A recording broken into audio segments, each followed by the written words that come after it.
ओम तपोवन ध्यान योग आयोजित ध्यान करो योगी बनो की इस सज्जन संगति के अलौकिक सानिध्य में आप सभी सज्जनों का साधकों का हृदय से स्वागत करते हैं।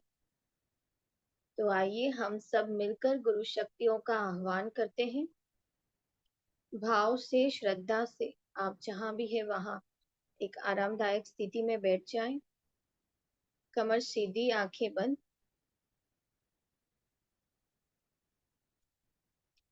जब भी गुरु शक्तियों का आह्वान होता है, हमें उस समय थोड़ी देर के लिए हलन चलन नहीं करनी चाहिए।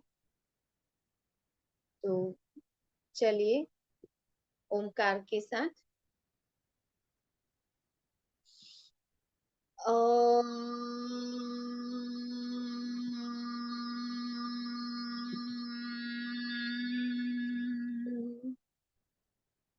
वक्रतुंड महाकाय सूर्यकोटि समप्रभ निर्विघ्नं कुरु मे देव सर्वकार्येषु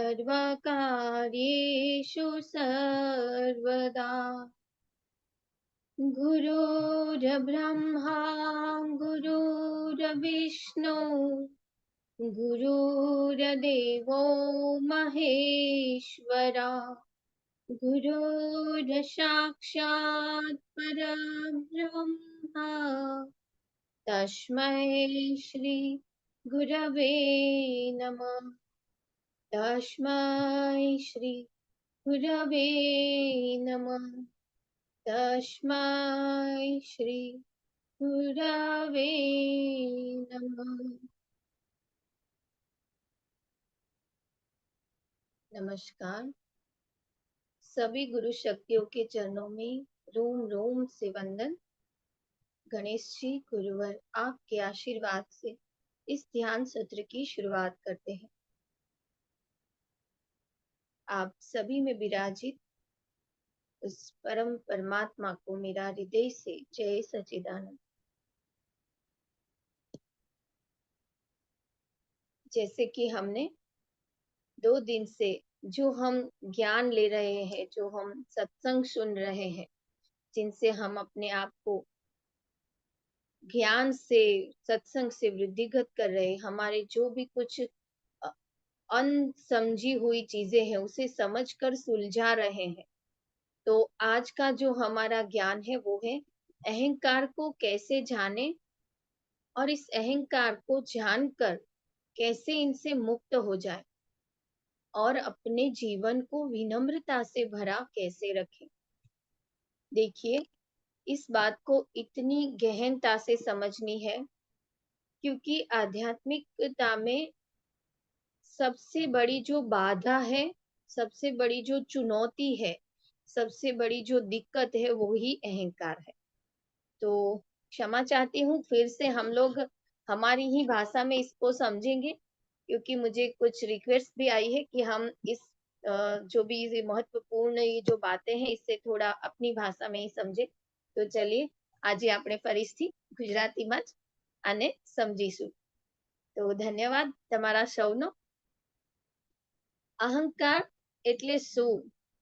તો આધ્યાત્મમાં જ્યારે આવીએ ત્યારે એક વસ્તુ ખાસ સમજી લેવાની કે અહંકારને હંમેશા ખિસ્સામાં રાખવાનો અને વિનમ્રતા ભરેલું વર્તન ફક્ત કરવાનું નથી, વિનમ્ર બનવાનું છે।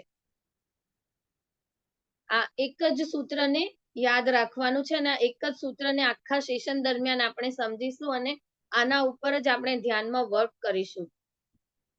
વિનમ્રતા ભર્યું વર્તન કરવું અને વિનમ્ર બનવું એ બંનેમાં બહુ ફરક છે। જુઓ, આપણે સારા આત્માઓ છીએ, બરાબર? આપણે એક સારી એવી અવસ્થાને પ્રાપ્ત કરી ચૂક્યા છે, આપણે એક સારા માર્ગના પથિક બની ચૂક્યા છે। તો હવે માત્ર સારા બનીને કાર્ય કરવું મહત્વનું નથી, સારા બનવું જ પડશે। તમે સારા છો તો સારા બનીને રહો, ફક્ત સારા બનવાનો દેખાવ ન કરો।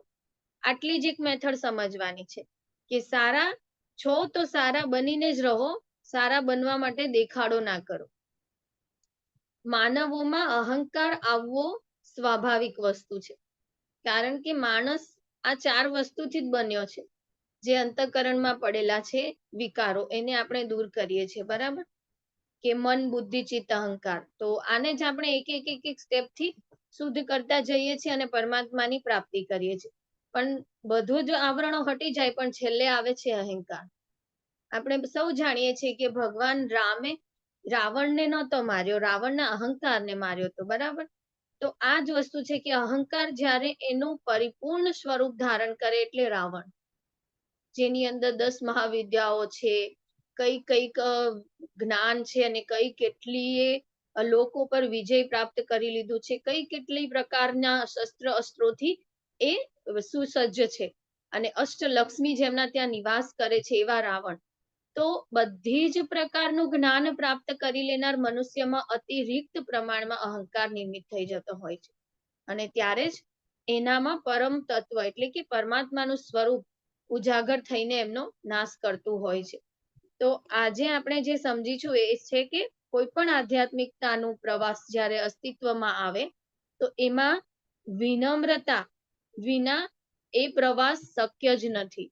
તમને જ્યારે આધ્યાત્મની ચરમ સીમાએ પહોંચવું હોય, એટલે આપણે કહીએ છીએ ને, હું રોજ તમને એક વસ્તુ કહું છું કે આપણે જ્યારે પણ આપણા સેશન દરમિયાન એ વાત આપણે દરેક વખતે સમજીએ છીએ કે દરેક સાધકે એક વસ્તુનો નિશ્ચય કરવાનો કે પરમાત્મા પાસે પ્રાર્થના કરવાની કે મને આધ્યાત્મમાં અતિ ઉન્નત સ્થિતિએ પહોંચવું છે, અથવા તો હું આધ્યાત્મમાં અતિ ઉન્નત સ્થિતિએ પહોંચી રહી છું. આવી પ્રાર્થના, આવી શુદ્ધ ઈચ્છા સતત કરવાની, એ તરફનું આકર્ષણ તમારું બનાવવાનું, ત્યારે તમે એ દિશામાં આગળ વધી શકો છો. એના માટેની બધી તૈયારીઓ, એના માટેની જરૂરિયાતો, સગવડો તમને આપવામાં આવે છે યુનિવર્સ દ્વારા. તો એમાં સૌથી અગત્યનું જે આભૂષણ છે એ છે વિનમ્રતા. અને જેમાં વિનમ્રતા સ્થાપિત થઈ જાય છે ત્યાં અહંકારને કોઈ સ્થાન નથી રહેતું. હવે અહંકાર કેટલા પ્રકારના હોય એને આપણે સમજીશું, અને આ દરમિયાન આપણે સૌએ પોતપોતાની અંદર રહેલા અહંકારને જોતા જવાનું છે. તમારે બધાએ જ તમારી અંદર રહેલા અહંકારનું ઓબ્ઝર્વેશન કરવાનું છે. ત્યાં મનથી ટીકમાક કરતા રહેજો કે હા, આ પ્રકારનો અહંકાર મને ક્યારેક આવી જાય છે. જો તમે સ્વીકારશો તો જ તમે એમાંથી મુક્ત થઈ શકશો. બરાબર છે? તો ચાલો આપણે પહેલા અહંકારને સમજીએ, એને આપણી અંદર ઓળખીએ, ત્યાર પછી એને કાઢીએ. જ્યાં સુધી આપણને એ જ નથી ખબર કે મારા ભીતર અહંકાર કઈ વસ્તુનો છે, હું કઈ વસ્તુથી અહંકારી બની ગયો છું કે બની ગઈ છું, ત્યાં સુધી એ રિમૂવ થતો નથી. એટલે સૌથી પહેલું સ્વીકારવું પડે કે હા, આ વસ્તુનો અહંકાર મને ક્યારેક દેખાય છે મારી અંદર, એટલે જોવું પડશે પોતાને. તો આ સંપૂર્ણ સત્સંગ દરમિયાન આપણે પોતાનું ઓબ્ઝર્વેશન કરીશું. જ્યાં તમે લાલ ટીકમાં કરશો એ ધ્યાન દરમિયાન તમારે એને રિમૂવ કરવાનું છે. તો સૌથી પહેલા સમજીએ અહંકાર એટલે શું. પૈસાનું અભિમાન હોય, કોઈને તેમના સારા દેખાવાનું અભિમાન હોય, તો વળી કોઈને બુદ્ધિ ક્ષમતાનું અભિમાન હોય, અને સૌથી નવાઈની વાત એ છે કે ઘણા ખરા લોકોને તેમની પાસે અભિમાન કરવા યોગ્ય કંઈ જ નથી હોતું તો પણ અભિમાન હોય છે. અને આપણને હવે જ્યાં આ બધું જેમ જેમ જાણશું ને, એટલે એમાં ક્યાંક આપણે હાઈલાઈટ થઈશું, ક્યાંક કોઈક એવી વ્યક્તિ હાઈલાઈટ થતી જશે. આ બધું તમે તમારી અંદર જોતા જજો કે તમને કોના કોના ચહેરા હાઈલાઈટ થાય છે, અને સૌથી વધારે પોતાને હાઈલાઈટ થતા જોજો. તેમની અસુરક્ષિતતા અને વિચારોની ગૂંચવણ ભરેલી મનસ્થિતિને કારણે તેઓએ ઊભા કરેલા ખોટા વિચારો, ખોટા ચિત્રો, અસુરક્ષિતતાથી બચવા માટે અભિમાનની એક દિવાલ ઊભી કરેલી હોય છે. અને સત્યના માર્ગથી દૂર જવા માટે આવા લોકો પોતાને અભિમાનની અંદર એટલે કે અહંકારની અંદર જતા કરી દે છે. બીજું કે પૃથ્વીલોક પર માનવો અહંકારનું એક બીજું કારણ એ પણ ધારણ કરી રાખ્યું છે કે ખ્યાતિ, જેમ પોતાનું નામ કરવું, સફળતાઓ પ્રાપ્ત કરવી, ઘણીવાર એક સરખા સમાન ગુણો, એટલે કે સમાન ગુણો એટલે કેવા કે સપોઝ કોઈ હાઈ લેવલના કોઈ બી લઈ લો તમે, જેમ કે ક્રિકેટર્સ છે, હીરો હિરોઈન્સ છે, એ બધાના જેવું કંઈક તમારી અંદર હોવું એટલે સમાન ગુણ. તો આવું કંઈક સમાન ગુણ જ્યારે તમારી અંદર આવે ત્યારે પણ અહંકાર નિર્મિત થાય છે. અને જયશ્રીબેન, હા, જયશ્રીબેન, તમે જે અહંકાર બોલ્યા કે કયા કયા પ્રકારના અહંકાર હોય છે તે થોડુંક રિપીટ કરજો ને પાછું, કે જાણે કે પૈસાનું અભિમાન છે, સારા હા, તો એ દેખાવાનું. અહંકાર ઉપર તો આખા તમે 10 આપણે અહંકારોને સમજીશું. આ તો પ્રારંભિક અહંકાર છે જે નોર્મલી આપણે જોઈએ છે. પણ આપણે જે અત્યારે બધા સત્સંગ સાંભળવા ભેગા થયા છે એ બધા સજ્જનો, તો આધ્યાત્મિક રૂપમાં કયા કયા અહંકારો હોઈ શકે એને આપણે વિસ્તારથી સમજીશું. હવે છે કે તમે જ્યારે કોઈ પરીક્ષા કે કેળવણી તમારી અંદર જ્યારે નિર્મિત થતી હોય છે કોઈ કર્મને આધારિત, અને એમાંથી તમે સેફ રીતે બહાર નીકળી જાઓ છો, ત્યારે પણ અહંકાર નિર્મિત થાય છે. અસફળતા એ પરીક્ષા છે, એવી જ રીતે સફળતા પણ પરીક્ષા છે. સફળતા કઈ રીતે પરીક્ષા છે તો એને આપણે સમજીએ કે જ્યારે તમે આધ્યાત્મિક રૂપે કોઈમાં અગ્રેસર થવા માંગો છો, એટલે કે તમે ઈચ્છા કરો છો કે હા, હવે આપણે આપણા તપોવનના સાધકોને લઈએ કે આપણે તપોવનમાં જ્યારે શિબિરો કરીએ છીએ ત્યારે પ્રારંભિક શિબિર પછી સ્પંદન વિદ્યા વાઇબ્રેશન શિબિર કરીએ છીએ. તો હવે આ વાઇબ્રેશન શિબિર ગુરુદેવે એક જગત કલ્યાણ માટે નિર્મિત કરેલી પોતાની અને પોતાના ગુરુદેવ દ્વારા પ્રાપ્ત થયેલી એવી એક ક્ષમતા છે જે આધ્યાત્મિક પ્રાપ્તતા પ્રાપ્ત થયા પછી ઉજાગર થાય છે. બરાબર. તો હવે આને શું કહીશું આપણે? ગોડ ગિફ્ટ કહીશું, પરમાત્માના બ્લેસિંગ કહીશું, કે કંઈક એવું આપણને મળ્યું જેના માધ્યમથી આપણે પોતાનું અને બીજાનું કલ્યાણ કરી શકીશું. પણ આવી શક્તિનો ઉપયોગ આપણે શેના માટે કરી રહ્યા છીએ? આ છે ચુનૌતી, આ છે પરીક્ષા. તો આ સફળતા થઈ, તમે સમજો, તમે વાઇબ્રેશન શીખ્યા એ તમારા જીવનની સફળતા છે, પણ આ સફળતા પણ પરીક્ષા છે. કઈ રીતે? કે તમે સ્પંદનો શીખી ગયા છો, પણ આ સ્પંદનનો ઉપયોગ તમે શેના માટે કરી રહ્યા છો તેની નોંધ લેવાશે. તમને એવી એવી વસ્તુઓ ગિફ્ટમાં આપવામાં આવશે, જેમ કે આધ્યાત્મિકતામાં તમે આવ્યા, એક એક પગલું તમે આગળ વધી રહ્યા છો, એમ તમારા જીવનમાં એવા એવા ભેટ સોગાદો તમને ગુરુઓ દ્વારા, તમારા કોઈ બી એવા એના દ્વારા તમારામાં ઉજાગર થાય, અથવા જાતે તમારામાં પરમાત્મા દ્વારા ઉજાગર થાય. તો આ જે સફળતા છે એ એક પ્રકારની પરીક્ષા છે. કારણ કે એનો ઉપયોગ તમે ક્યાં અને કેવી રીતે કર્યો એ પ્રમાણે એ સફળતા તમારામાં ટકશે, નહીં તો તમારામાંથી એ ચાલી જશે. જો તમે એનો સદુપયોગ નથી કરતા, જો તમે એને જગત કલ્યાણમાં નથી વાપરતા, તમે ક્યાંક સ્વાર્થમાં, ક્યાંક કોઈના ખોટા કાર્યમાં અને ક્યાંક કોઈનું ખોટું કરવામાં એ ભેટનો, એ સફળતાનો ઉપયોગ કરી રહ્યા છો, તો તમે અહંકારમાં તો ગરકાવ થઈ જશો, કારણ કે તમે સામેની વ્યક્તિને પ્રભાવિત કરી રહ્યા છો. એટલે તમે અહંકારી તો બનશો જ, તેની સાથે તમારામાંથી એ વિદ્યાને, એ સફળતાને લઈ લેવામાં આવશે, જેની તમને ખબર પણ નહીં પડે, એ રીતે તમારામાંથી એ વસ્તુ ડિલીટ થઈ જશે. તો આ સફળતા જેટલી પ્રભાવશાળી છે, જેટલી આપણા માટે જરૂરી છે, એટલી જ આપણા માટે એ જોખમી છે, કારણ કે જો આપણે એને સાચવી નથી શકતા તો. બીજું કે ક્ષમા. તમારી અંદર ક્ષમાનો ભાવ જો પ્રગટ નથી થયો, તમે આધ્યાત્મિક બન્યા પછી તમારામાં ક્ષમાનો ભાવ જો ક્રિએટ નથી થયો, તો શું થશે કે એના માટે તમારી એક પરીક્ષા લેવાશે. હવે આમાં કેવી રીતે સાધક અહંકારી બની જાય એ જોઈએ. તો કે ક્ષમાનો ભાવ જ્યારે ક્રિએટ નથી થતો, ત્યારે એમની એક સાધારણ એવી પરીક્ષા લેવાય. આ તમારા બધાની સાથે ક્યારેક બન્યું હશે કે કોઈ નિકટની એવી વ્યક્તિ હોય જેમની તરફથી તમને દુઃખ આપવામાં આવે, કંઈક નકારાત્મક રીતે તમને માઠું લાગે, એ રીતે તમારા ઉપર વાણીથી કે સંબંધિત પ્રહાર કરવામાં આવે, અને એ સમયે બદલાતી પરિસ્થિતિમાં તમે સકારાત્મક વિચારમાં રહીને સામેની વ્યક્તિને માફ કરી શકો છો, કે પછી તમારા અંદર નકારાત્મક ભાવ ઉત્પન્ન થઈ જાય છે અને તમે વિચારો છો કે હું આટલું આગળ પડતું કાર્ય કરું છું, મારા માધ્યમથી આટલું મારા પરિવારમાં સારું થઈ રહ્યું છે, છતાં લોકો મને આવું કહી રહ્યા છે, મારા પરિવારના લોકો મને સમજી નથી રહ્યા. આ જે વિચારો તમારી અંદર ક્રિએટ થઈ રહ્યા છે, એ જ છે તમને અભિમાન તરફ લઈ જશે. જો તમે એ સમયે સકારાત્મક રહ્યા અને તમને ફક્ત એવો વિચાર આવ્યો કે આ વ્યક્તિ નિમિત્ત છે, મારી પરીક્ષા થઈ રહી છે, મારી ક્ષમાશીલતાની પરીક્ષા થઈ રહી છે, મારી ધીરજની, મારી સહન શક્તિની પરીક્ષા થઈ રહી છે, એટલો જો ફક્ત તમને વિચાર આવે તો તમે એ જ પરીક્ષામાં એ જ ક્ષણે પાસ થઈ જશો અને તમે અહંકારથી બચી જશો.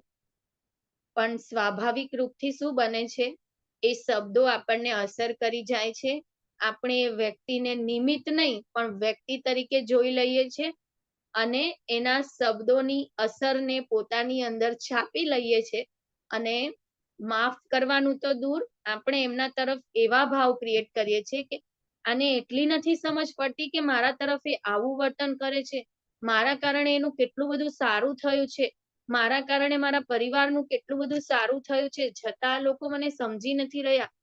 જુઓ, આધ્યાત્મિકતામાં સૌથી વધારે પરીક્ષાઓ તમારા ઘરમાં જ લેવાશે. કારણ કે આ કોઈ એવી આપણે સ્કૂલની પરીક્ષાઓ નથી કે ક્યાંય બહાર દેશ જઈને, બહાર કોઈ બીજી સ્કૂલમાં જઈને કે બહાર ગામ જઈને આપવી પડશે.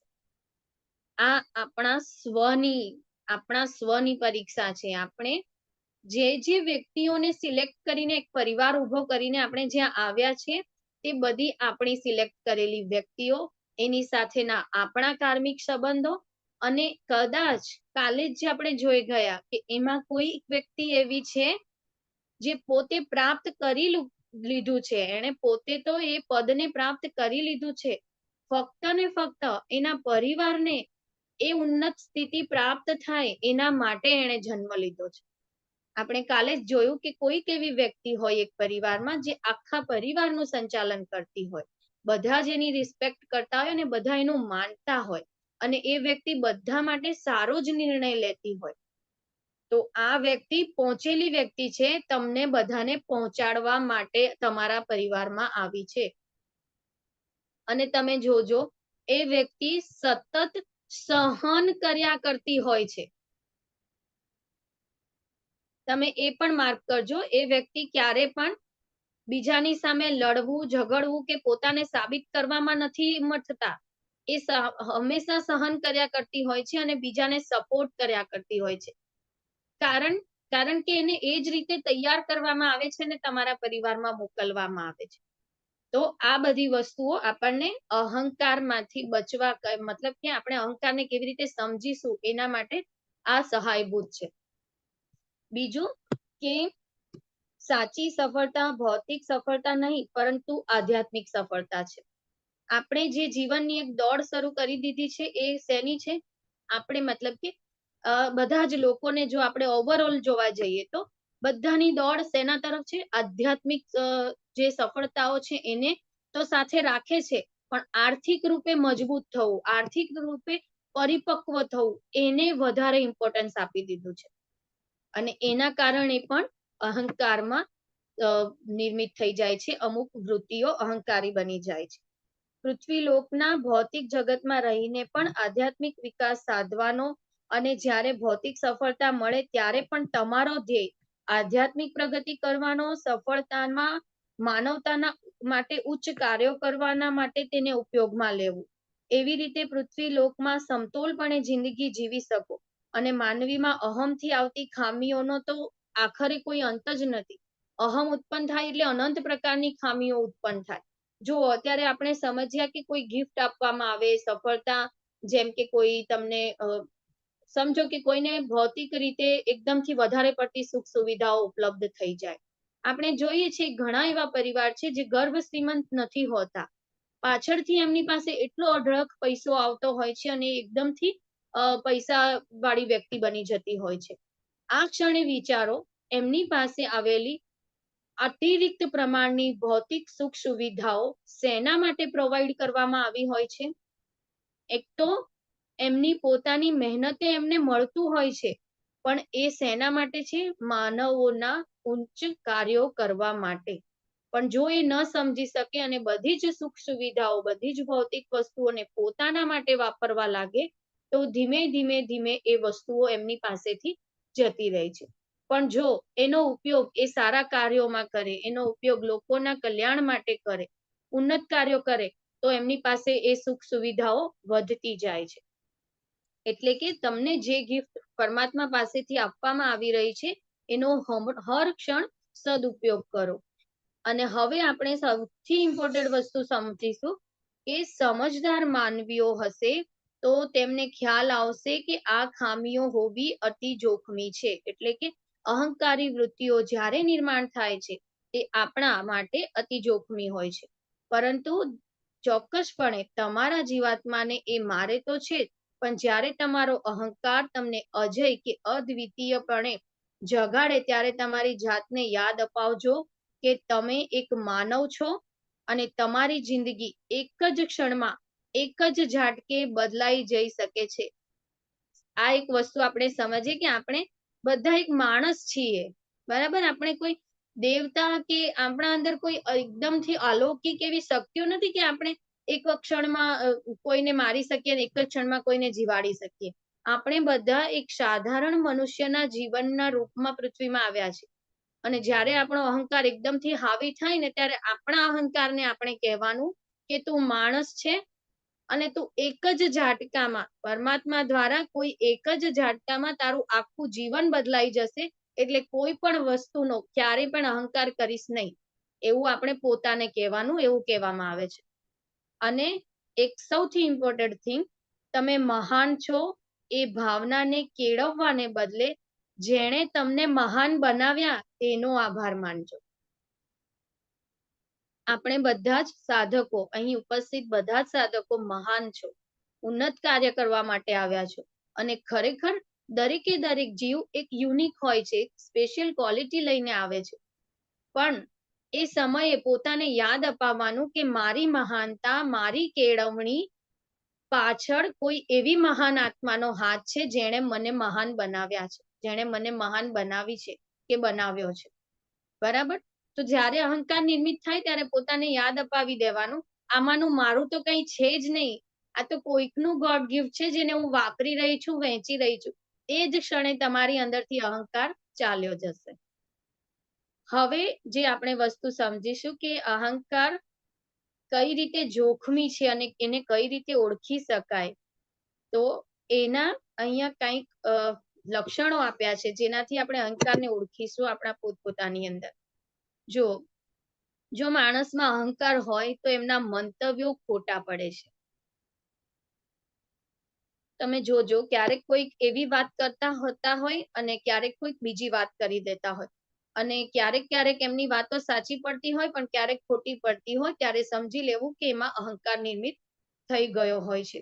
તમે જ્યારે પણ અભિમાની હો, તમે સંપૂર્ણપણે તમારા સ્થૂળ પાર્થિવ મન થકી કાર્ય કરો છો. જ્યારે અહંકાર નિર્મિત થાય છે ત્યારે આપણા પાર્થિવ મનથી કાર્ય થતું હોય છે. અને જ્યારે આપણે વિનમ્રતાથી ભરેલા હોઈએ છીએ ત્યારે સંપૂર્ણ કાર્ય આપણી કોન્શિયસનેસ થી થતું હોય છે. એ છે અર્ધજાગ્રત મન, એ છે આત્મતત્વ.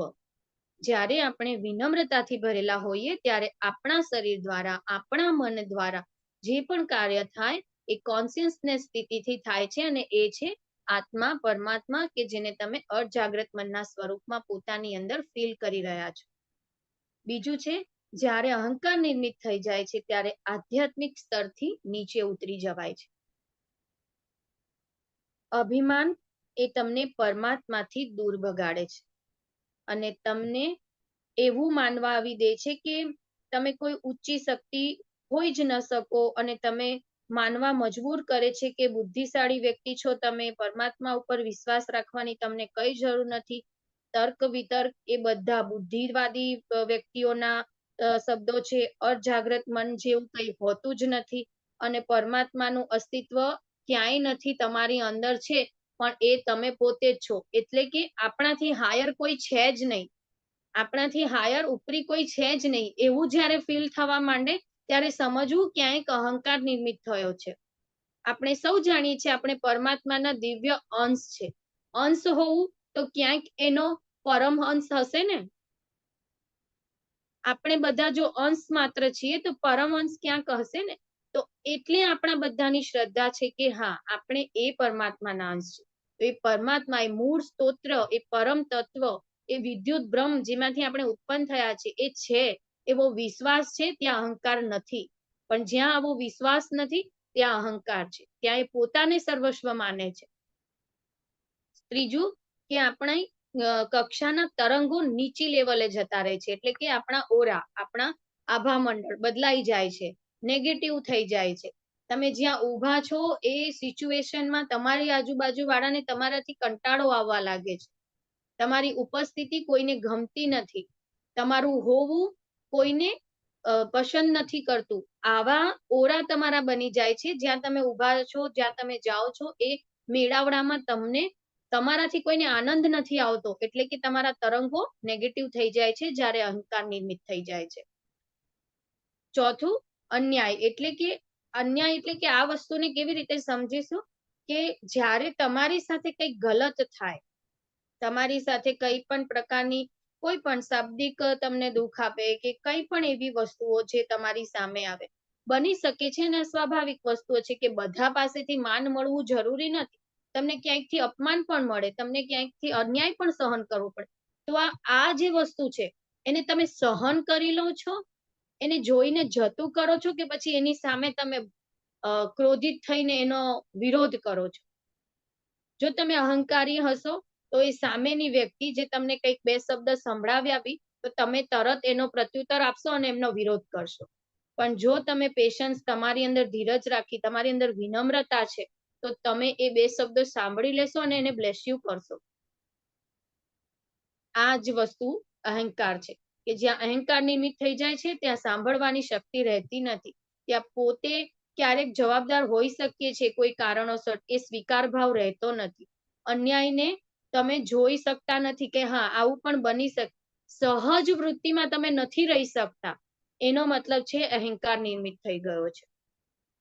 ઈર્ષા ભાવ, જ્યારે બીજાનું સારું થતું ના જોવાય, જ્યારે બીજા તરફની લાગણીઓ આપણને પ્રેમ ભરી ના આવે, કોઈનું કંઈક સારું થયું એના સારામાં આપણે ખુશ નથી થઈ શકતા, એટલે કે કોઈની ખુશીમાં ખુશ નથી થઈ શકતા, એમનાથી ઈર્ષા ભાવ થાય છે. કોઈની આધ્યાત્મિક પ્રગતિ જોઈને પણ આપણને ઘણીવાર એવા સાધકો હોય છે કે કોઈની આધ્યાત્મિક પ્રગતિ થાય ને એ જોઈને પણ બીજાને ઈર્ષા આવતી હોય છે. તો આ વસ્તુ, તો ત્યારે સમજવું કે એ વ્યક્તિમાં અહંકાર નિર્મિત થયો છે, એટલે બીજાની આધ્યાત્મિક પ્રગતિ ના જોઈ શકે, પોતે આધ્યાત્મિક હોવા છતાં પણ અહંકારી બની જવાના કારણે આ વસ્તુ નિર્માણ થાય છે. પછી છે અસંતોષ. અસંતોષનો ભાવ નિર્મિત થવો એ પણ અહંકારનો એક ભાગ છે. જ્યાં અહંકાર નિર્મિત થઈ જાય છે ત્યાં સતત અસંતોષનો ભાવ રહે છે. અને બીજું કે એ સાથે જ્યારે તમે તમારા અર્ધજાગ્રત મનની સલાહને અનુસરવા વિનમ્ર બનો તો તમને બદલવામાં કંઈક આપશે, શાંતિની લાગણી આપશે. અર્ધજાગ્રત મન તમારું માર્ગદર્શન કરશે અને પરિણામ સ્વરૂપમાં તમને સંતોષ મળશે. બીજું શત્રુ, જ્યારે તમે અહંકારી બની જાઓ છો ત્યારે શત્રુ તમારા ઉત્પન્ન થવા લાગે છે. શા માટે? કારણ કે તોછડ્યું ભર્યું વ્યવહાર અને વર્તન કરો છો, સામેની વ્યક્તિને રિસ્પોન્સ આપવાને બદલે પોતાનું મહત્વ જતાવો છો, મૈત્રી ભાવથી પરે થઈને પોતે જ કંઈક છો એવું જતાવો છો અને કોઈની પરવા કરતા નથી, ત્યારે તમે સામેની વ્યક્તિઓને તમારા શત્રુ બનાવી દો છો. પછી પાછળથી ભલે તમને પસ્તાવો થતો હોય પણ એ ક્ષણે તો એ વ્યક્તિ તમારી શત્રુ બની જાય છે. સૌથી મહત્વનું કે જ્યારે અહંકાર નિર્મિત થઈ જાય ત્યારે સંબંધો બગડવા માંડે છે. સંબંધો એટલે કે સહઅસ્તિત્વ, તમારા પોતાની સાથેના સંબંધો તો બગડે જ, કારણ કે તમારા અર્ધજાગ્રત મનનું માનવાને બદલે તમે તમારા અહંકારી મન, એટલે અહંકારી એકચ્યુઅલી બને છે કોણ? તમારા મનની એવી વૃત્તિઓ ઉત્પન્ન થાય છે અને એમાંથી એવા વિચારો ઉત્પન્ન થાય છે જે અહંકારી હોય છે. આ અહંકાર કોઈ હ્યુમન બીંગ નામની કોઈ એવું વસ્તુ નથી, એ વિચારોના માધ્યમથી ઉત્પન્ન થાય છે. અને વિચારો એવા પ્રકારના થોટ્સ, એટલે એવા પ્રકારના વાઇબ્રેશન્સ ક્રિએટ કરે છે જે તમને સહજ વૃત્તિમાં રહેવા નથી દેતા. આ અહંકાર છે. અને એના કારણે સંબંધો પણ બગડે છે. કારણ કે અહંકાર હોવાના કારણે આપણી સાથે રહેતી દરેક વ્યક્તિઓ સાથે આપણે મતભેદ કર્યા કરીએ છીએ અને મૂળમાં પોતે ઊંચા હોવાની ભાવના કેળવીએ છીએ. આપણા અહંકારના કારણે હંમેશા સંબંધોની વચ્ચે એક દિવાલ બની રહે છે અને એના કારણે સંબંધો બગડે છે. ક્યાંય ઝુકાવનો ભાવ નથી આવતો, ક્યાંય સ્વીકારનો ભાવ નથી આવતો. એના કારણે સંબંધો બગડે છે. ત્યાં પણ અહંકાર જ નિમિત્ત બને છે. વધારે પડતી અપેક્ષાઓ ક્રિએટ કરવાથી અહંકાર નિર્મિત થાય છે. કેવી કેવી અપેક્ષાઓ? આ મળવું જોઈએ, આમ થવું જોઈએ, આવું હોવું જોઈએ, આ રીતે જવું જોઈએ ને આ રીતે ન થવું જોઈએ. આટલા પ્રકારની જે પણ કઈ અપેક્ષાઓ ક્રિએટ કરીએ છીએ ત્યારે અહંકાર નિર્મિત થાય છે. કેમ કે એકે અપેક્ષાઓ પૂરી ન થાય તો અંદર અતૃપ્તિનો ભાવ જાગે અને અતૃપ્તિ અહંકારમાં નિર્મિત થાય. આવી રીતે અહંકાર ઉત્પન્ન થાય છે. સમય સૌથી બળવાન છે. સમય પહેલા કોઈને કંઈ જ ક્યારેય મળ્યું નથી, આ એક ભાવ ક્રિએટ કરવાનો તો વિનમ્ર બની રહેવાય છે. હવે આપણે એક એવી એનાલિસિસ તરફ જઈશું જેમાં આપણે બધાએ પોતપોતાના અહંકાર ઉપર રાઈટ રોંગ નું એક સિમ્બોલ બનાવવાનું છે અને અહીંથી તમને એ હું બોલતી જઈશ એ પ્રમાણે તમારે તમારી અંદર જોતા જવાનું છે. અને પછી કેવી રીતે અહંકારથી બચવું એના સિમ્બોલ્સ જોઈશું. સૌથી પહેલા તો આ જે બધા ચિહ્નો છે તે અહંકારના છે. તો તમારી અંદર આમાંથી કયા કયા સિમ્બોલ્સ તમને દેખાય છે ત્યાં તમે ટીક માર્ક કરતા જજો તમારા પોતાના મનમાં. તમે પ્રભુ પરમાત્માના અસ્તિત્વને સ્વીકાર કરો છો કે નથી કરતા? પરમાત્માના અસ્તિત્વમાં વિશ્વાસ કરો છો કે નથી કરતા? બીજું, તમારી ખામીઓનો સ્વીકાર તમે જલ્દી જ કરી લો છો કે બહુ મુશ્કેલી પડે છે પોતાની ખામીઓનો સ્વીકાર કરવાની? ત્રીજું, તમને જ્યારે ખ્યાલ આવે કે તમે ખોટા હતા અને અન્ય કોઈ એટલે કે સામેની વ્યક્તિ સાચી હતી તો તમે એ સાંભળી શકો છો કે નથી સાંભળી શકતા? તમે હંમેશા સત્યથી દૂર ભાગો છો કે તેનો સામનો કરી શકો છો? તમને એમ લાગે કે તમે અન્યથી ઊંચા છો, આવો ભાવ જ્યારે ક્રિએટ થાય તો આ અહંકારનું લક્ષણ છે. આપણે એ લક્ષણો જોઈ રહ્યા છે. જ્યાં જ્યાં તમને આમાંના કોઈ પણ લક્ષણ તમારી અંદર દેખાય ને ત્યાં ટીક માર્ક કરજો. છઠ્ઠું, તમને લાગે કે માત્ર તમને જ ભેટ મળી રહી છે, એટલે કે તમને લાગે કે આપણને લાગે કે પરમાત્મા તરફથી ખાલી મને જ ભેટ મળી છે એમ, આવું જ્યારે ફિલિંગ આવે તો પણ એ અહંકારી વૃત્તિ છે. તમને એમ થાય કે તમારા વગર કોઈ કામ થશે નહીં. આ ઘણી બધી લેડીઝોને આ એક અહંકારના રૂપમાં નિર્મિત વસ્તુ હોઈ શકે કે ઘણીવાર એવું થાય મારા વગર કોઈ જ કામ નહીં થાય. તો આ અહંકારી વસ્તુ છે. આઠમું, તમને એમ થાય કે તમને બધું ખબર છે, તમે બધું જ આધ્યાત્મિક જ્ઞાન મેળવી લીધું છે અને હવે કોઈ જ્ઞાન મેળવવાનું બાકી નથી. આવું જ્યારે ફીલ થાય તો આ અહંકારનો સૌથી મોટો સિમ્બોલ છે. કારણ કે આધ્યાત્મિકતા એ અનંત અનંત અનંત જ્ઞાન છે જેનો કોઈ ફૂલ સ્ટોપ નથી. તમે આ જીવન વિદ્યાર્થી બનીને રહેશો તો જ કંઈક શીખી શકશો. તમને એમ થાય કે તમે વિચારો છો એ જ ખરું છે. નવમું, તમને એમ થાય ક્યારેક કે તમે જે વિચારો છો એ જ હંમેશા સાચું હોય છે. તો આ આધ્યાત્મિક રૂપે અહંકાર છે. તમે હંમેશા લોકોને નીચા પાડો છો અને સામેની વ્યક્તિને નાના હોવાનો અનુભવ કરાવો છો. આપણે અહંકારના સિમ્બોલ જોઈ રહ્યા છે. તમને કોઈની લાગણીઓને દુભાવો તો ક્યાંય ફરક જ નથી પડતો. આપણા શબ્દોથી આપણા વર્તનથી કોઈની લાગણીઓ જ્યારે દુભાય ત્યારે આપણા અંદર કઈ જ ફરક ન પડે તો સમજી લેવું કે અહંકાર નિર્મિત થઈ ગયો છે. કોઈ બાબતમાં તમારાથી વધુ સારું કોઈ અન્ય હોઈ શકે એ સ્વીકારવા માટે તમે હંમેશા અસફળ રહો છો, તો અહંકાર નિર્મિત થાય. આપણાથી સારા અનેક લોકો છે, તો એ વસ્તુને સ્વીકારો તો અહંકારમાંથી મુક્ત થઈ વિનમ્ર બનશો. અને બીજું કે પ્રાર્થના કરવી મહત્વની ન લાગે. પરમાત્મા આગળ પ્રાર્થના કરવાનું કઈ મહત્વ જ ના લાગે તો પણ અહંકાર નિમિત્ત થયો છે, કારણ કે પરમાત્મા પાસે પહોંચવાનું એક જ માધ્યમ છે, એ છે પ્રાર્થના. તમારામાં સમજદારી ન હોય કે દરેકમાં કઈક ખામી હોઈ શકે અને તમે એ ખામી સાથે સામેની વ્યક્તિને ન સ્વીકારો ત્યારે. દરેક મનુષ્ય, આપણે ગુજરાતીમાં કહેવત છે ને, મનુષ્ય માત્ર ભૂલને પાત્ર, બરાબર?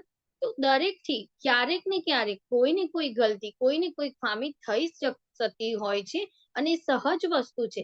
એ સહજ રૂપથી જ્યારે આપણે એને સ્વીકારી લઈએ છીએ તો આપણે વિનમ્ર બન્યા રહીએ છીએ. પણ ના, એની અંદર આ ખામી છે જ શા માટે, એ આવું છે જ શા માટે, એ આવું કેમ છે, તો આ છે અહંકાર. તમારી ભીતરનો આ અહંકાર છે. તમે માત્ર ને માત્ર હંમેશા પોતાનો જ વિચાર કરો છો દરેક પરિસ્થિતિમાં, તો તમે અહંકારી છો. તમે હંમેશા અધીરા, અકળાયેલા, લોકોની ખામીઓ તમને સતત અકળાવી રહી છે અને તમે જિદ્દી છો, તો તમે અહંકારી છો.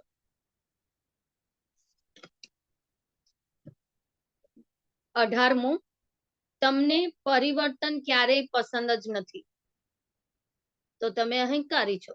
કારણ કે આખું સમસ્ત બ્રહ્માંડ પ્રતિ પલ, પ્રતિ સેકન્ડ વિકસિત થઈ રહ્યું છે ને વિકસ્યા જ કરે છે. તો પૃથ્વી પર આ બ્રહ્માંડનો એક હિસ્સો છે પૃથ્વી, અને એનો એક હિસ્સો છે એક આ ભારત દેશ, અને એમાં આપણે, તો આપણું કેટલું નાનકડું ત્યાં અસ્તિત્વ છે. તો આ સંપૂર્ણ સૃષ્ટિ પરિવર્તનશીલ છે, તો એમાં પરિવર્તન સ્વાભાવિક વસ્તુ છે, તો એને સહજ રૂપથી સ્વીકારી લેવું જોઈએ. પણ પરિવર્તન પસંદ નથી, ચેન્જીસ પસંદ નથી, એનો મતલબ કે તમે અહંકારી છો. કોઈ તમારી વાતમાં સહમત ન થાય તો તમે સહન નથી કરી શકતા, તો તમે અહંકારી છો. આ થયું અહંકારનું એનાલિસિસ. આમાં આપણે જ્યાં પણ ડોટ મૂક્યા હોય એને યાદ રાખવાના અને ધ્યાનમાં એને ડિલીટ કરવાના, સ્વીકારીને ડિલીટ કરવાના. હવે કોઈ વિનમ્રતામાં હોય, મતલબ કે કોઈ વિનમ્રતા ધારણ કરે, એને કેવી રીતે મતલબ વિનમ્રતા કેવી રીતે ધારણ કરશું એ સમજીએ, કે વિનમ્રતા કેવી રીતે પોતાનામાં ધારણ થાય. સૌથી મહત્વનું તો એ જ વસ્તુ છે કે સાધકે હંમેશા વિનમ્ર બની રહેવું જોઈએ. આપણું જીવન જેટલું વિનમ્રતાથી ભરેલું હશે, એટલી ને એટલી તમારી અંદર ભગવાનની ગોડ ગિફ્ટ આવ્યા જ કરશે અને તમે પરમાત્માના માર્ગમાં અગ્રેસર થયા જ કરશો, જો તમે વિનમ્ર બનીને રહેશો. તો એના માટે છે આશાવાદી બનવું. એટલે કે ક્યારે પણ એવું જિદ્દીપણું નહીં રાખવાનું કે આ મને આ જ ટાઈમે મળવું જ જોઈએ, એવું નહીં.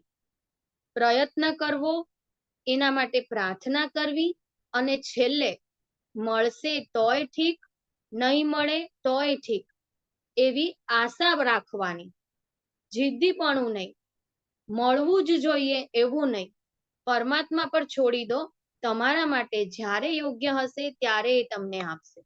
એવી રીતે આશાની લાગણી હોય ત્યારે માનવ દિવસે ને દિવસે વધુ ને વધુ સકારાત્મક જીવન જીવે, અને તેને ભવિષ્યમાં પણ શ્રદ્ધા હોય કે આશા જીવંત છે. મતલબ કે કોઈ પણ પરિસ્થિતિમાં સકારાત્મકતાથી તમારાથી બને એટલું સર્વશ્રેષ્ઠ રીતે, અને પરમાત્માને તમારા માટે જે પણ કરશે તે સારા માટે અને શ્રેષ્ઠ જ હશે, તે યાદ રાખીને તમારા કાર્યો કરવાની પ્રક્રિયા, એટલે આશા સાથે જીવવું, વિનમ્રતા સાથે જીવવું. એ રીતે તમે તેના પરિણામ સાથે જોડાયેલા નથી. એટલે કે તમને ઈચ્છા છે એ પ્રાપ્ત કરવાની, તમને ઈચ્છા છે એ વસ્તુ મેળવવાની, પણ તમે એના માટે ડિપેન્ડ નથી. એના માટે તમે એકદમથી એવું નથી કે મળી જશે તો જ જીવાશે, એવું નથી, બરાબર. એનું પરિણામ તમે પરમાત્મા પર છોડી દીધું છે. તો આ જે પ્રક્રિયા છે એ જ છે વિનમ્રતા ભરેલું જીવન. તો એની પ્રક્રિયાને તમે પરિપૂર્ણ રીતે સમજી ગયા છો, ભગવાને બનાવેલી આ પ્રક્રિયાને તમે સમજી ગયા છો, એનો મતલબ છે તમે પ્રયત્ન કરશો, તમે પ્રાર્થના કરશો અને છેલ્લે આશા પણ રાખશો કે આ મળવું જોઈએ, પણ ત્યાં તમે કોઈ પણ પ્રકારનું જિદ્દીપણું નહીં કરો કે મળવું જ જોઈએ, નહીં તો નહીં રહેવાય, નહીં તો નહીં જીવાય. આ રીતનું જે વર્તન છે તે અહંકાર નિર્મિત કરે છે. પણ પરિણામ જ્યારે પરમાત્મા પર છોડી દઈએ છીએ ત્યારે વિનમ્ર બની રહેવાય છે. અહંકારને માત્ર અહંકાર જેમાં નિર્મિત થઈ ગયો હોય તે ફક્ત પરિણામને ચોંટી રહે છે. જેની અંદર અહંકારી વૃત્તિ હોય તે વ્યક્તિ જ્યારે કોઈ પ્રાર્થના કરે, જ્યારે કંઈ પણ ક્રિએટ કરવા માટે ઈચ્છા કરે, તો એ ફક્ત ને ફક્ત એના પરિણામને પકડી રાખે છે અને એના માટે એનામાં અહંકાર જાગૃત થતો જાય છે. સૌથી મહત્વનું છે કે જ્યારે પરમાત્મા પ્રત્યે તમે સમર્પણ કરી દો છો ત્યારે તમારું સંપૂર્ણ કાર્ય અર્ધજાગ્રત મન કરે છે અને એ સ્વાભાવિક રૂપથી કાર્ય થઈ જાય છે. આ વસ્તુ સમજીએ.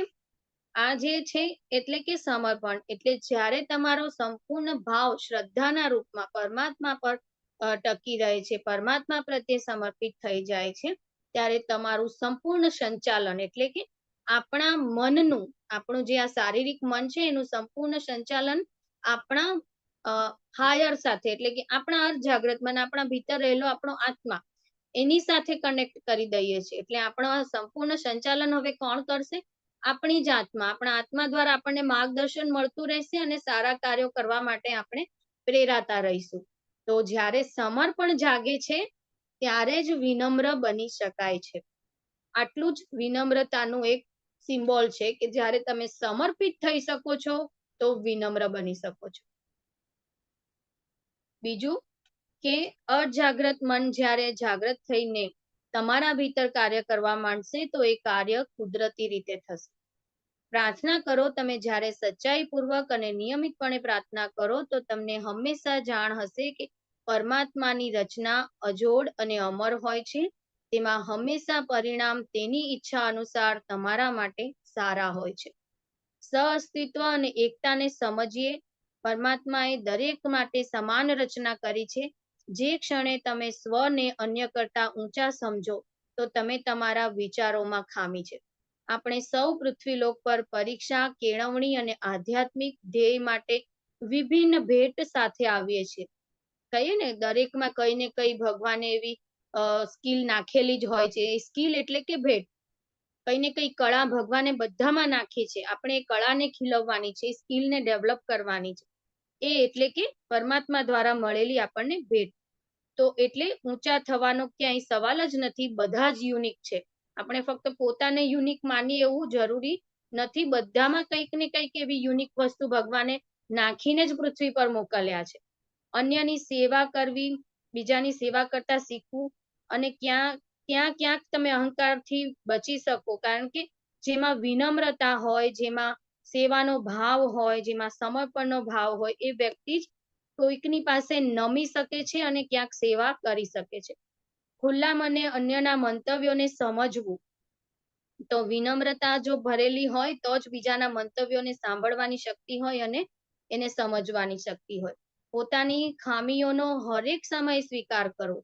પોતાને દેખાઈ જાય તો સારું છે, પણ ન દેખાય અને કોઈ બીજા દ્વારા તમને કહેવામાં આવે કે આ વસ્તુ છે ને તારી અંદર ગલત છે, એવું મને લાગે છે, એવું કોઈ આપણને જ્યારે કહે ને તો એને સહજ ભાવથી સ્વીકારી લેવાનું કે હા સારું થયું તો મને કીધું કે આ મારા અંદર ગલત છે, મારે ખરેખર એનામાંથી હવે બચવું છે અને એને મારામાંથી કાઢવું છે.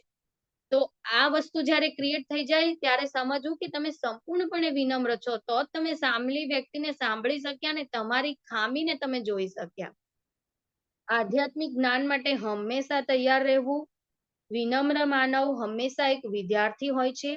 તેમ છતાં આધ્યાત્મિકતામાં બહુ ઊંડા ઉતરતા નહીં. અમારો કહેવાનો અર્થ એ છે કે શાસ્ત્રમાં અટકી જતા વિદ્યાર્થી તરીકે તમે જે પણ શીખ્યા છો તેને એક પછી એક આચરણમાં ઉતારો. એટલે કે આધ્યાત્મિક રૂપથી આપણે જે પણ કંઈ શીખીએ છીએ ને ત્યાં અટકી નથી જવાનું. આપણા ગુરુદેવ દ્વારા, આપણા ઘણા બધા એવા દિવ્ય આત્માઓ પાસેથી આપણે કઈ ને કઈ શીખીએ છીએ, તો એને શીખીને પકડી નથી રાખવાનું. આપણા ગુરુદેવ શું કહે છે સતત? મેં તમને જે આપ્યું છે તેને વેચો, તેને બાંટો, તમે બીજાના સુધી પહોંચાડો. તો જ્યારે તમે બીજાના સુધી પહોંચાડો છો, એને વેચો છો, એને બાંટી દો છો, ત્યારે તમે વિનમ્ર બની જાઓ છો. ત્યારે તમારી અંદરથી અહંકાર દૂર થતો જાય છે. એટલા માટે ગુરુદેવ એના પર ભાર મૂકે છે કે મને ગુરુ દીક્ષામાં કંઈ જ ના આપો. મારી ગુરુ દીક્ષા છે કે મેં તમને જે આપ્યું ને એ તમે વેચો, એ જ મારી ગુરુ દીક્ષા છે. તમે જે શીખ્યા છો તેને આચરણમાં ઉતાર્યા પછી બીજાના જીવન માટે કાર્ય કરો, બીજાને સક્ષમ બનાવવા માટે કાર્ય કરો. તમે જો માત્ર જ્ઞાનથી જ ધરાઈ જશો અને અંદરથી તમારા સ્વને નહીં બદલો, તો એ જ્ઞાન આગળ જતા તમારામાં અહંકાર નિર્મિત કરશે. જુઓ, ક્યારેક આપણે ઘણું બધું જ્ઞાન એકત્ર કરી લઈએ, એટલે કે ઘણી બધી એવી જ્ઞાની સત્સંગી કથાઓ, કીર્તનો, વાર્તાઓ સાંભળી લઈએ. ક્યાંક ગુરુઓના ત્યાં આપણે જઈને ઘણું બધું જ્ઞાન એકત્ર કરી લઈએ, ઘણી બધી શિબિરો કરી લઈએ અને કંઈક કેટલું બધું અંદર એકઠું કરી લીધું. તો હવે આ વસ્તુ એકત્ર થઈ જાય છે અંદર, પછી જો એને કોઈને બાંટવામાં નથી આવતી, તો આ જે અતિરિક્ત પ્રમાણમાં એકત્ર થયેલું જ્ઞાન ભવિષ્યમાં અહંકાર નિર્મિત કરે છે, એવું અહીં પરમાત્મા દ્વારા કહેવામાં આવ્યું છે. એ જ વસ્તુ ગીતામાં, ભગવદ્ ગીતામાં કૃષ્ણ દ્વારા અર્જુનને કહેવામાં આવ્યું હતું. અતિરિક્ત એકત્રિત કરેલું જ્ઞાન મનુષ્યને આગળ જતા અહંકારી બનાવે છે. તો અર્જુનને ત્યારે કૃષ્ણ ભગવાનને શું કીધું? તો પછી માણસે કરવાનું શું? જ્ઞાન લેવાનું કે નહીં લેવાનું? જો અતિરિક્ત જ્ઞાન લેવાથી માણસ અહંકારી બની જાય, તો એને જ્ઞાન લેવાનું કે નહીં લેવાનું? જ્ઞાન તો લેવાનું, પણ લેતા લેતા એને બાંટવાનું. આપણે જે મેં તમને શરૂઆતમાં કીધું કે રાવણે અતિરિક્ત જ્ઞાન લઈને પોતાની અંદર એટલું જ્ઞાન સ્ટોર કર્યું છે એને, કે આગળ જતા એ જ્ઞાન અહંકારમાં પરિવર્તિત થયું. બરાબર. સ્વાભાવિક રૂપે જ્યારે જ્ઞાન લેતા હતા, સાધનાઓ કરતા હતા, ત્યારે કઈ આટલા અહંકારી નહોતા, કારણ કે શિવ ભક્ત હતા. અને એ એમના રસ્તામાં આવેલા, આપણે એ કથાથી પરિચિત જ છીએ કે એક વાછરડું જ્યારે ક્યાંક ફસાયું હતું ને એની મદદ કરવા માટે એ શિવલિંગને ત્યાં છોડી દે છે અને તે શિવલિંગ ત્યાં સ્થાયી થઈ જાય છે. તો એની અંદર ક્યાંક તો એવો ભાવ હતો ને મદદ કરવાનો, બરાબર. પણ જ્યારે એ જ્ઞાન એની અંદર વધતું જાય છે, ત્યારે રાવણ અહંકારી બની જાય છે. તો આ એક સાધારણ સી વસ્તુ અહીંયા સમજાવી છે. ફક્ત ને ફક્ત તમે તમારા સ્વને બદલવા માટે, એટલે કે પોતાના માટે ફક્ત ને ફક્ત જ્ઞાન એકત્રિત કર્યા જ કરશો અને પોતે પણ નહીં બદલાવ, પોતાની ખામીઓને નહીં જુઓ, પોતાની અંદર જે કંઈ પણ ચેન્જ કરવાનું છે એને ચેન્જ નહીં કરો અને ફક્ત જ્ઞાન સ્ટોર કરી રાખશો, તો તમે અહંકારી બની જશો. આ જ્ઞાનનો ઉપયોગ આપણી ખામીઓને દૂર કરવા, આપણી ક્ષતિઓને દૂર કરવાનો અને આ જ્ઞાનનો ઉપયોગ બીજાના જીવનના કલ્યાણ કરવા માટે, એમના જીવનમાં અજવાળા કરવા માટે વાપરશું, તો આપણે અહંકારથી મુક્ત બની રહીશું, વિનમ્ર બની રહીશું. દયાળુ બનવું, બીજાની લાગણીઓને ધ્યાનમાં રાખવી, પરિસ્થિતિને સમજવી, ધીરજવાન બનવું, વ્યક્તિના આધ્યાત્મિક વિકાસના વિભિન્ન સ્તર હોય છે, તેનું ધ્યાન રાખવું. પરીક્ષા, કેળવણી, કર્મ અલગ અલગ રૂપથી દરેક સ્તરે આવતી હોય છે, તો તેમાં પોતાના કોઈ મંતવ્યો ન બાંધવા અને ફક્ત ને ફક્ત બીજાને સહાય કરવા માટે એનો ઉપયોગ કરીશું, તો વિનમ્ર બની રહીશું. પ્રભુ પરમાત્માને સતત સમર્પણ કર્યા કરવું અને સાચા માર્ગે ચાલવા માટે શક્તિ માંગવી અને હંમેશા યાદ રાખવું કે પરિણામ ફક્ત ને ફક્ત પરમાત્માના હાથમાં છે. તેની યોજના આપણે વિચાર્યું છે એનાથી હંમેશા ઊંચી હોય છે. ભગવાનની યોજના આપણે જે વિચાર્યું છે એનાથી હંમેશા ઊંચી હોય છે. આધ્યાત્મિકતા એ અહંકારને કચડી નાખે છે, જે અભિમાની વ્યક્તિઓ માટે ખૂબ જ અસહ્ય હોય છે. એટલે જો તમે ખૂબ જ અભિમાની હો, તો તમે આધ્યાત્મિક સફર પર આગળ વધવું તમારા માટે ખૂબ મુશ્કેલ બની જશે. એટલે અભિમાન માનવ માટે બદલવું અસંભવ નથી, પરંતુ અભિમાની વ્યક્તિ ઘણીવાર મહેનત કરીને, સહન કરીને, પોતાની ખામીઓને જોઈને પણ પોતે બદલાઈ શકે છે. વર્ષોના વર્ષો સુધી તમે ભૌતિક વિશ્વ સાથે સંકળાયેલા હોવાથી અહંકારી બની જવાય છે, અને આધ્યાત્મિકતા એટલે મૂળિયાથી કાપીને ઊંચી સમજદારીની નીંવ નાખે છે. અહંકાર સાથે બહુ ઊંચે જઈ શકાય નહીં. વિનમ્રતા તમને હંમેશા ઊંચે જવામાં મદદ કરશે, છતાં તમારા પગને, તમારી જડને જમીન સાથે જોડી રાખશે. એટલે વિનમ્ર બનવું, કે વિનમ્રતા એટલી મહત્વપૂર્ણ છે કે આપણે આધ્યાત્મની ઊંચી અવસ્થાએ પણ લઈ જશે, છતાં આપણા જે પગ છે, આપણા જે મૂળ છે, એને જમીન સાથે અડકાવી રાખશે. એટલે આપણે જમીનથી અધ્ધર નહીં ચાલીએ. જ્યારે જ્ઞાન વધી જશે, છતાં આપણને આપણા અસ્તિત્વનો ખબર હશે કે આપણે કોણ છીએ અને ક્યાં છીએ. તો આ વિનમ્રતા છે. એટલે સતત ને સતત વિનમ્રતા પર કાર્ય કરવું. અને એક જ મહત્વની વસ્તુ, કે વિનમ્ર બનવા માટે કાર્ય કરવાનું નથી, પણ વિનમ્ર બનવાનું છે. વિનમ્રતા ભર્યા કાર્યો નથી કરવાના. આ બધે સારા દેખાવા માટે ચાલો કાર્ય કરવા લાગી છે. ક્યાંક આપણે સારા દેખાઈએ, ક્યાંક આપણે સારા દેખાવા માટે કાર્ય નથી કરવાનું, સારા બનવાનું છે. બસ આ જ વસ્તુ સમજવાની છે આખા સેશન દરમિયાન. હંમેશા ને હંમેશા સારા બનો. સારા બનવા માટે કાર્ય ના કરો, બસ સારા બની જાઓ. ભગવાને તમને સારા બનાવીને મોકલ્યા છે, તો સારા જ બનીને રહો. તો ચાલો હવે આપણે ધ્યાન તરફ આગળ વધીશું, અને જે અહંકાર આપણને ઓળખાયો છે આપણી અંદર, તેને રિમૂવ કરતા જઈશું. તો આજનું ધ્યાન પૂર્ણપણે સાયલેન્ટ રહેશે, મૌન રહેશે. આપણે બધાએ આપણા અંતર્મનમાં કાર્ય કરવાનું છે. તો આપણે બધા જ રિલેક્સ થઈ જઈએ. 3 ગહેરી શ્વાસ અંદર લઈશું, અને દરેક શ્વાસ સાથે આપણે રિલેક્સ થતા જઈશું.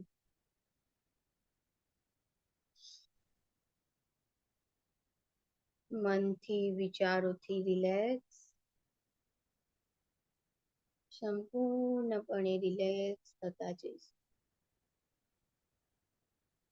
તમે તમારા શરીરને સુખદ અવસ્થામાં, એટલે કે સુખાસનની સ્થિતિમાં મૂકી દો. મનથી, વિચારોથી રિલેક્સ થઈ જાઓ. તમારા ભીતર ચાલતી પ્રાકૃતિક શ્વાસો પર ધ્યાન આપો. અને હવે સંકલ્પ કરો કે મારું ધ્યાન, મારું ચિત્ત મારા અંતઃકરણમાં સ્થિર થાવ. સંકલ્પ કરો, મારું ધ્યાન, મારું ચિત્ત મારા અંતઃકરણમાં સ્થિર થાવ. હું સંપૂર્ણપણે મારા અંતઃકરણમાં સ્થિર થઈ રહી છું. સ્થિર થઈ રહી છું. હવે અંતઃકરણમાં તમારી જે છબી છે એને જુઓ. તમે કોણ છો અને તમે કેવા બની ગયા છો. તમે કેવા હતા, એમાંથી કેવા બની ગયા, અને ખરેખર તમે કોણ છો, આ બધું સ્વરૂપ તમારા અંતઃકરણમાં પડ્યું છે. તેને જુઓ, જોતા જાઓ, અને જે કઈ ખામીઓ છે એને દૂર કરતા જાઓ. સતત પોતાને જોતા જાઓ. સતત પોતાને જોતા જાઓ. તમારા સ્વ સાથે એકાકાર થાઓ. તમારા સ્વ સાથે એકાકાર થાઓ. પોતાને કહો, હું મારા સ્વ સાથે એકાકાર થઈ રહી છું. એકાકાર થઈ રહી છું. એકાકાર થઈ રહી છું.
आंखें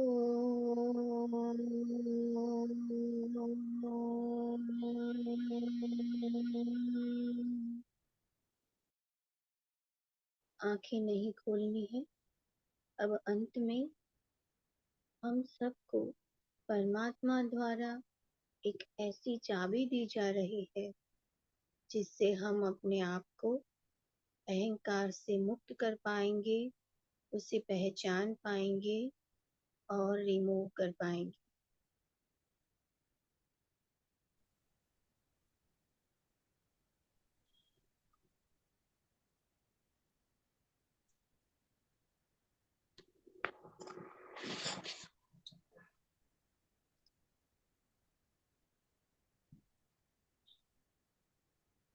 અહંકારો ઘણા પ્રકારના નિર્મિત થતા હોય છે અને થઈ રહ્યા હોય છે.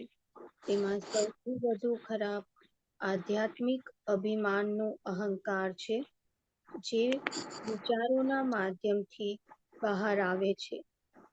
હું પદનો અહંકાર, હું ખરો છું, હું વિનમ્ર છું, આ બધું મારા લીધે શક્ય બન્યું છે. કેટલા બધા લોકો મારી સાથે જોડાયેલા છે, કેટલા બધા મારી પાસે સહાય લેવા, માર્ગદર્શન લેવા આવે છે.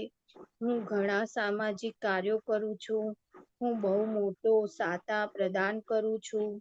કેટલાય લોકો મારી તરફ ખેંચાય છે. મેં લોકો માટે ઘણી હોસ્પિટલો, શાળાઓ બંધાવી છે.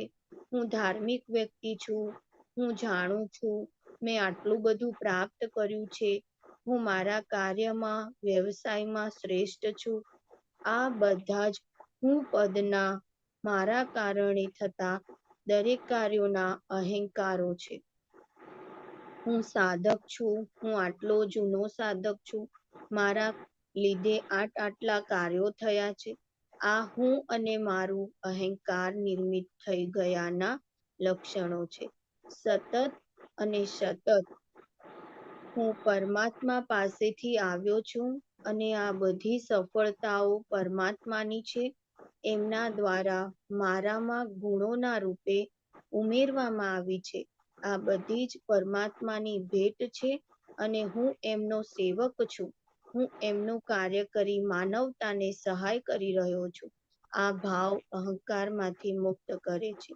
આ બધું આપણને મળ્યું છે તેના માટે સતત અને સતત પરમાત્માનો આભાર વ્યક્ત કરવો જોઈએ અને આ બધી જ ભેટને વિનમ્રતાથી સ્વીકારવી એ જ સાચું આધ્યાત્મ છે.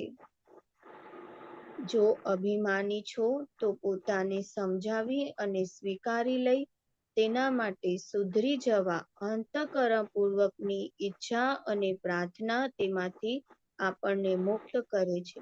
તો અંતે આપણે પ્રાર્થના કરીશું, હે પરમાત્મા, હે ગુરુવર, મારા ભીતર રહેલા દરેક પ્રકારના અહંકારને મને ઓળખવાની શક્તિ આપો અને તેમાંથી મને બહાર નીકળવાની પરમ શક્તિ આપો, શક્તિ આપો, શક્તિ આપો. હે પરમાત્મા, મારું જીવન આધ્યાત્મિકતામાં વિનમ્રતાપણે પસાર થાય, આ જીવન વિનમ્ર બની રહું એવી મને શક્તિ આપો અને તે માટે મારી જેટલી પરીક્ષાઓ લેવી હોય તેટલી લઈ લો, પણ એ પરીક્ષામાંથી પણ બહાર નીકળવાની મને આપ શક્તિ આપો. ધન્યવાદ. હે મારા પરમ કૃપાળુ પરમાત્મા, ગુરુવર આપ જ છો. પ્રાર્થના કરીશું. હે પરમાત્મા, આ વિશ્વમાં સૌનું કલ્યાણ થાવ, શુભ થાવ, સૌના વિચારો પરમાત્મા તરફ પોઝિટિવ થાવ. આ વિશ્વમાં સૌનું કલ્યાણ થાવ, શુભ થાવ, સૌના વિચારો પરમાત્મા તરફ પોઝિટિવ થાવ. આ વિશ્વમાં સૌનું કલ્યાણ થાવ, શુભ થાવ, સૌના વિચારો એકબીજા તરફ પોઝિટિવ થાવ, ધ્યાન તરફ પોઝિટિવ થાવ. સંપૂર્ણ સમાજ શાકાહાર થાવ, વ્યસન મુક્ત થાવ.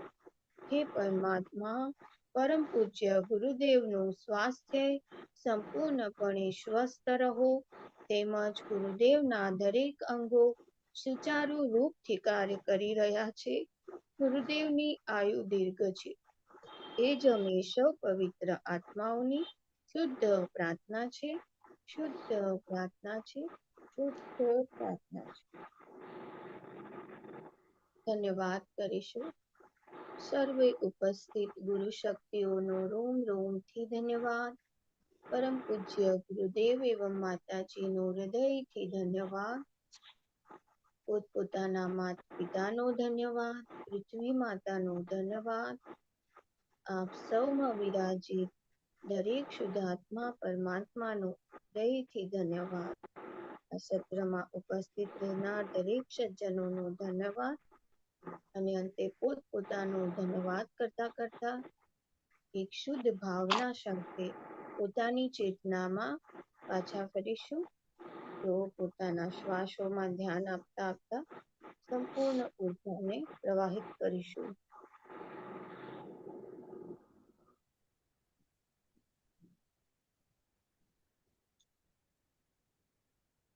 એક વિનમ્રતાથી ભરેલી સુંદર મુસ્કાન સાથે સૌને હૃદયથી જય સચ્ચિદાનંદ.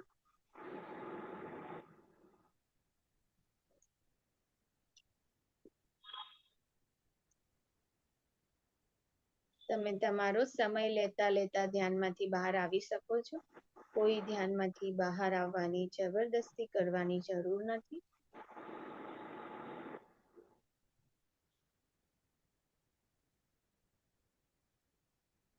જો આજના સેશન માટે તમને કોઈ પ્રશ્ન હોય કે કંઈ તમારે કહેવું હોય તો તમે કહી શકો છો.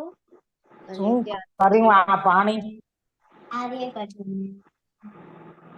ત્યાર પછી આપણે આ સેશનને પૂર્ણ કરીશું. તેને ઢોળ્યું આ પાણી.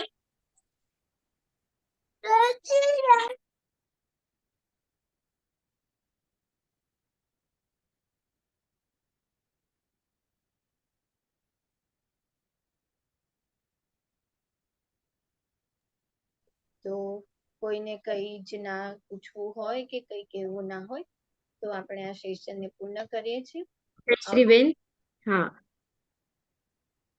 હા, કોણ? હા, હું જિજ્ઞા બોલું છું. હા હા, બોલો જિજ્ઞાબેન.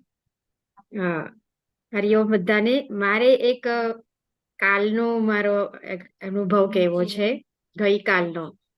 હા, બોલો. ગઈકાલનું સેશન હું લાઈવ એટેન્ડ નથી કરી શકી કારણ કે હું ટ્રાવેલિંગ કરતી હતી. તો રસ્તામાં બહુ નેટવર્ક ઇસ્યુ હતો એટલે હું આખું સેશન લાઈવ એટેન્ડ નથી કરી શકી.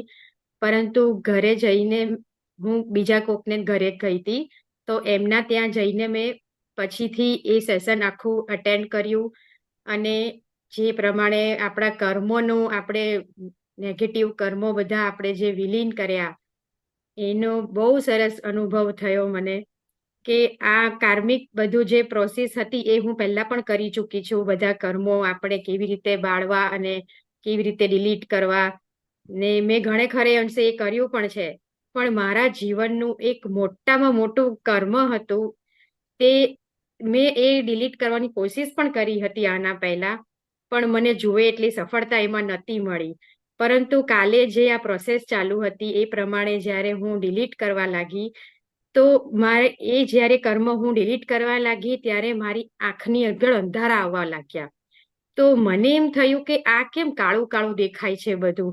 ને એટલામાં જયશ્રીબેને તરત જ બોલ્યું બીજી જ ક્ષણે કે કોકને અંધારા જેવું લાગતું હશે તો એ ડિલીટ થઈ રહ્યું છે.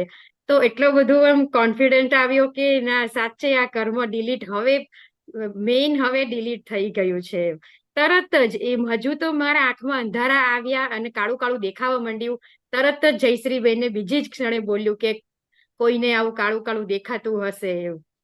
તો તરત જ મારું મોટામાં મોટું નેગેટિવ કર્મ જે હતું એ પણ ડિલીટ થઈ ગયું. અને જે ઘરે હું ધ્યાન કરવા બેઠી હતી એ લોકોના પણ મને અંદરથી એવું વિચાર આવ્યો કે આ ઘરના બધા લોકોના જે નેગેટિવ કર્મો છે એ પણ બધા ડિલીટ થાવ. ત્યારે મને એટલું અંદરથી જાણે કે મારી આત્મા ઉચ્ચ સ્તરે પહોંચી ગઈ હોય તેવું મને લાગ્યું. કારણ કે તમે આપણા પ્રાર્થના વાળા સત્રમાં પણ કહ્યું હતું કે જ્યારે બીજા માટે આપણે પ્રાર્થના કરીએ છીએ ત્યારે આપણી આત્મા ઉચ્ચ સ્તરે પહોંચે છે. તો એ મને અનુભવ થયો કે આપણે બીજા માટે પ્રાર્થના કરીએ છીએ તો આપણી આત્મા ખરેખર ઉચ્ચ સ્તરે પહોંચે છે. તો આ સત્સંગ અને આનામાંથી ઘણું જાણવા મળ્યું. અને તમે બધા પણ આ સેશનમાં જો કદાચ તમે ના સમજ પડી હોય તો ફરીથી યુટ્યુબ પર જઈને સાંભળજો. કારણ કે એવું નથી કે લાઈવ સત્રમાં બેસીને જ આનો અનુભવ થાય છે. મેં લાઈવ અટેન્ડ નહોતું કર્યું છતાં પણ મને એનો ખૂબ સારો અનુભવ થયો. તો હજુ પણ તમે યુટ્યુબ પર જઈને સાંભળજો, બીજી વાર સાંભળજો. જો કોઈ અત્યારે નિંદ્રામાં જતા રહ્યા હોય, યોગ નિંદ્રામાં જતા રહ્યા હોય, તો બીજી વાર યુટ્યુબ પર જઈને સાંભળજો. તો ખરેખર એ પ્રોસેસ આપણને થશે જ. ને મને પણ થઈ છે. એટલે એ ખરેખર તમે એની નોટ્સ બનાવજો. અને આજનો જે ટોપિક હતો અહંકાર ઉપર, એ પણ ખરેખર સાંભળવા જેવો છે. યુટ્યુબ પર જઈને બીજી વાર સાંભળજો, એના નોટ્સ બનાવજો અને એના ઉપર કામ કરજો કે મારે ક્યાં ક્યાં અહંકાર ઉપર કામ કરવાનું છે. તો આ બધાને મારી પ્રાર્થના છે. ધન્યવાદ. સરસ સરસ, ખૂબ સરસ જિજ્ઞાબેન, તમારું ખૂબ જ એક્સપિરિયન્સ બીજાને મોટિવેટ કરે એવું છે. ખૂબ સરસ, ધન્યવાદ. કોઈ બીજાને આજે કઈ કહેવું છે કે કઈ પૂછવું છે? નહીં તો આપણે આજનું સેશન પૂર્ણ કરીએ. આવતીકાલનો આપણો જે ટોપિક છે એ છે સકારાત્મકતા. સકારાત્મકતાથી ભરેલું જીવન. આપણે સૌથી પહેલા જોયું કે પ્રાર્થનાથી પરમાત્મા સુધી કેવી રીતે પહોંચાય, કર્મોને કેવી રીતે જોવા અને આપણા ભીતરથી એને કેવી રીતે રિમૂવ કરવા જેથી સ્વસ્થ જીવન જીવી શકાય, અને અહંકારને ઓળખીને તેની સચ્ચાઈઓને જાણીને વિનમ્રતાથી ભરેલું જીવન કેવી રીતે જીવવું. તો હવે આપણે કાલે સમજીશું કે આ વિનમ્રતા ધારણ કર્યા પછી સકારાત્મકતા વાળું જીવન કેટલું સુંદર હોય છે અને એ જીવનનો આનંદ કેટલો અનેરો હોય છે.